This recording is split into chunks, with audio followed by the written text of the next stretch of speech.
Bismillahirrahmanirrahim. Assalamualaikum warahmatullahi wabarakatuh. Terima kasih atas kesempatan yang telah diberikan. Perkenalkan, nama saya Rahel Dwi Maharani dengan nomor standbook 22579-011 dari Program Studi Perdagangan Internasional.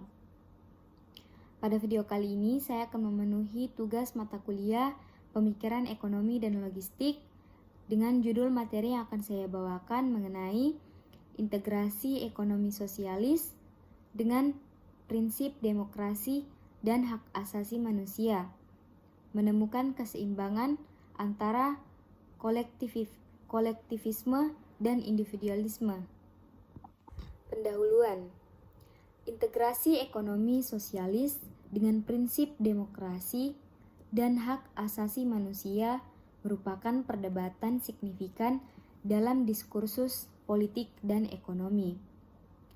Sosialisme menekankan kolektivisme dan kepemilikan bersama atas sumber daya ekonomi, sering dianggap bertentangan dengan demokrasi liberal yang menghargai kebebasan individu dan hak-hak manusia. Namun, ada peluang menemukan keseimbangan antara kedua pendekatan ini untuk menciptakan masyarakat yang lebih adil dan sejahtera. Kemudian, ekonomi sosialis.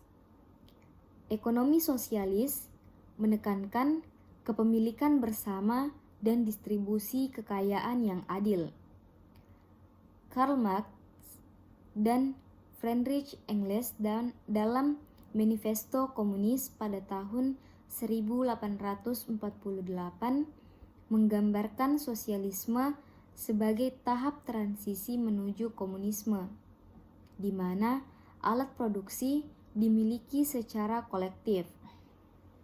Tujuan utamanya tidak lain adalah menghapus eksploitasi kelas pekerja dan menciptakan masyarakat tanpa kelas. Selanjutnya yaitu prinsip demokrasi. Demokrasi sendiri adalah sistem pemerintahan di mana kekuasaan berada di tangan rakyat melalui mekanisme pemilihan umum, kebebasan berpendapat, dan perlindungan hak asasi manusia. Menurut Amartya Sen, dalam Development as Freedom pada tahun 1999, demokrasi juga terkait erat dengan pembangunan manusia dan kebebasan individual. Kemudian apa sih itu hak asasi manusia? Jadi, hak asasi manusia mencakup hak-hak fundamental yang harus dijamin oleh negara, termasuk hak untuk hidup, kebebasan berpendapat, kebebasan beragama, serta hak atas pendidikan dan kesehatan. John Rawls dalam bukunya yang berjudul A Theory of Justice pada tahun 1971 menekankan pentingnya keadilan sebagai dasar institusi sosial untuk menjamin hak-hak ini. Kemudian materi yang selanjutnya yaitu mengenai analisis integrasi pada sektor keseimbangan antara kolektivisme dan individualisme. Yang pertama, ada ekonomi sosialis yang demokratis. Ekonomi sosialis dapat diintegrasikan dengan demokrasi melalui kepemilikan bersama dan distribusi kekayaan yang adil. Dilakukan melalui mekanisme demokratis. Ini memungkinkan partisipasi aktif warga dalam pengambilan keputusan ekonomi, memastikan kebijakan yang diambil mencerminkan kehendak rakyat. Yang kedua yaitu peran negara dalam menjamin hak asasi manusia. Negara harus berperan sebagai penjaga hak asasi manusia, memastikan bahwa kebijakan ekonomi tidak membebankan kebebasan individu. Negara harus menjamin hak-hak dasar seperti kesehatan, pendidikan, dan keamanan sosial, sambil tetap menghormati kebebasan berpendapat dan hak-hak individu lainnya.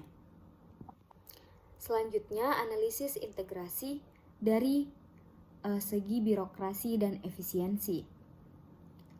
Salah satu kritik utama terhadap ekonomi sosialis adalah risiko birokrasi yang berlebihan yang dapat menghambat efisiensi ekonomi. Sistem yang terlalu terpusat dapat menyebabkan keputusan yang lambat dan tidak responsif terhadap kebutuhan masyarakat. Kemudian analisis integrasi dari segi hak individu versus kesejahteraan kolektif.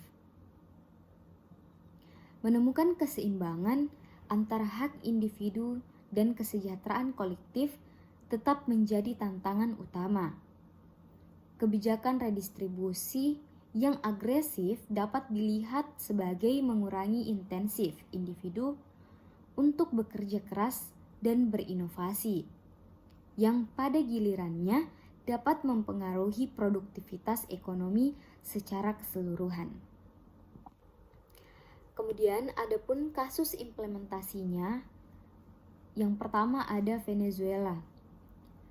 Pengalaman Venezuela dalam mengadopsi sosialisme menunjukkan tantangan dan resiko ketika prinsip demokrasi dan hak asasi manusia tidak dijaga dengan baik. Kebijakan nasionalisasi dan kontrol ketat pemerintah atas ekonomi tanpa mekanisme demokratis yang kuat telah menyebabkan krisis ekonomi dan pelanggaran hak asasi manusia yang serius. Kemudian yang kedua yaitu Cina.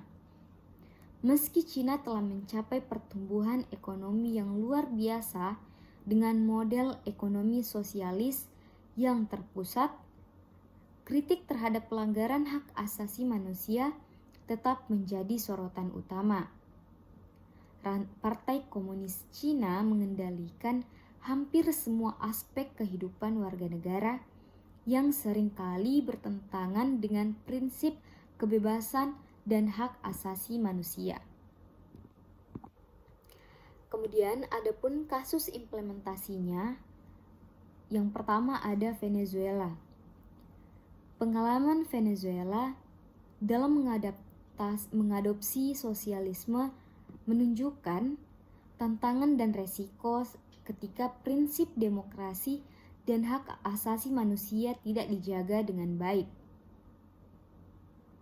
Kebijakan nasionalisasi dan kontrol ketat pemerintah atas ekonomi tanpa mekanisme demokratis yang kuat telah menyebabkan krisis ekonomi dan pelanggaran hak asasi manusia yang serius. Kemudian yang kedua yaitu Cina. Meski Cina telah mencapai pertumbuhan ekonomi yang luar biasa dengan model ekonomi sosialis yang terpusat, kritik terhadap pelanggaran hak asasi manusia tetap menjadi sorotan utama.